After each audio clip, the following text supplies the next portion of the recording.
andito lang ako. Hihintayin kita. Pero, pag di ka dumating, alam kong di mo na ako mahal. Bradley, kung alam mo lang, sobrang saya ko ngayon nakasama na kita ulit. Pero hindi ko maiwasang hindi mag-alala para kay Joaquin. Sana nga panaginip lang lahat to eh. Para pang pagising ko, alam kong tayo pa rin. Na hindi naman talaga tayo nagkahiwalay. Ayaw ko na tayo magkahiwalay pa. I love you so much, Diane. Ba't siya nandito? Ito na nga yung gusto kong sabihin sa'yo eh. Sorry kung ako muna ang magsasabi ng good news sa'yo.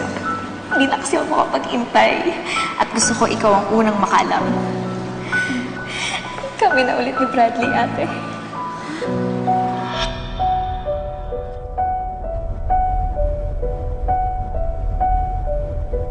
Ma'am, okay ka lang po ba, ma'am?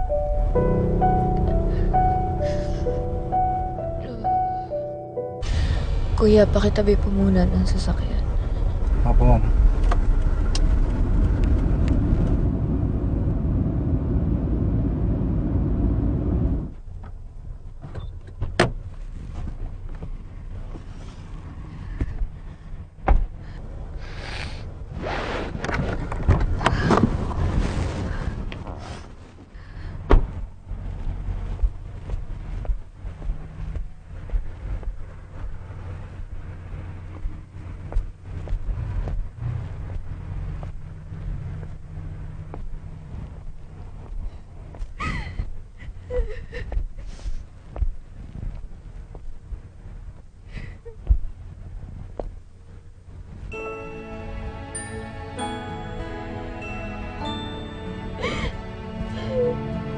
Hindi sila pwede magpakasal dahil hindi si Ambo ang totoong daddy ng bata.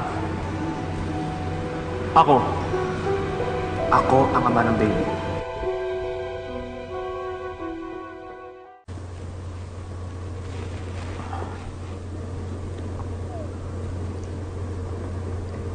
Ano?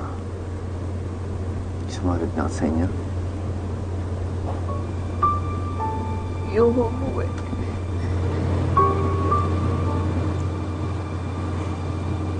Kung ayaw mo umuwi, kasamahan na lang kita. Dahil na gusto ko maramdaman mo na may karamay ka. Kahit sa ganito man lang, sana mapapagaan ko yung nararamdaman mo.